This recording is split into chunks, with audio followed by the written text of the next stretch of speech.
திருவள்ளுவரின் வழியில் வாழ்ந்து வாழ்வின் உன்னத நிலையினை அடைய திருக்குறளோடு நாம் என்னும் இந்த நிகழ்விலே இணைந்திருக்கின்ற உங்கள் அனைவருக்கும் முதற்கண் வணக்கம்.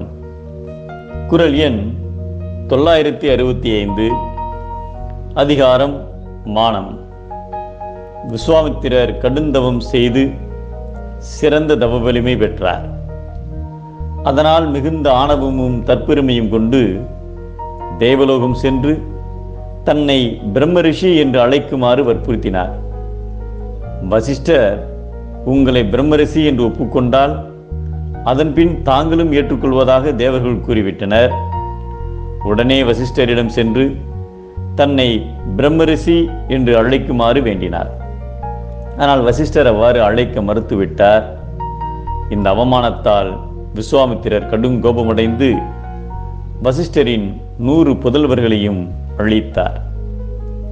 ஒரு முறை வசிஷ்டர் தனது மனைவி அருந்ததியை விஸ்வாமித்திரர் ஆசிரமம் சென்று ஒரு பிடி உப்பு வாங்கி வா என்றார். அதற்கு அருந்ததி, என்னுடைய 100 பிள்ளைகளையும் கொன்றவரிடமிருந்து உப்பு வாங்கி வரச் சொல்கிறீர்களே, உங்கள் கட்டளை எனக்கு ஆச்சரியத்தை ஏற்படுத்துகிறது என்றார். அதற்கு வசிஷ்டர், எனக்கு அவர் மீது நிறைய அன்பு உண்டு என்றார். அவ்வளவு அன்பு இருந்திருந்தால் நீங்கள் அவரை பிரம்மரிஷி என்று அழைத்திருக்கலாமே, நானும் என்னுடைய 100 பிள்ளைகளை இழந்து இருக்க மாட்டேனே என்றார் அருந்ததி.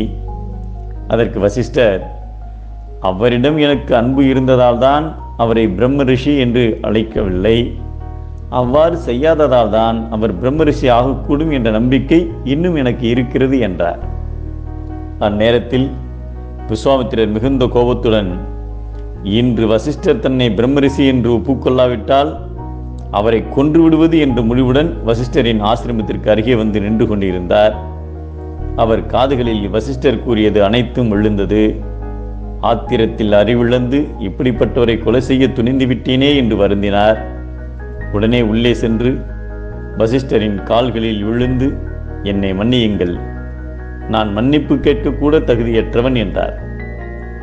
வசிஷ்டர் தன் 2 கரங்களையும் நீட்டி, எழுந்திடுங்கள் பிரம்மரிஷி என்றார். வசிஷ்டர் கூறியதை கேட்ட விஸ்வாமித்திரர் விக்கித்து போனார். உன்னுடைய ஆணவத்தை இழந்து விட்டாய், அதனால் இன்று நீ பிரம்மரிஷி பதவியை அடைந்து விட்டாய் என்றார் வசிஷ்டர்.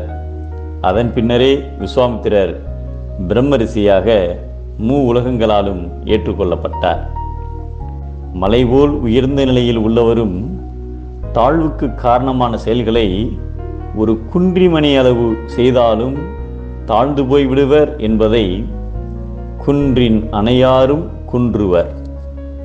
குன்றுவ குன்றி அணைய செய்யின் என்கிறார் நம் தெய்வப்புலவர் திருவள்ளுவர். இழிவினை செய்தால் குன்றிமணி, நல்லவை செய்தால் குன்றில் ஒலி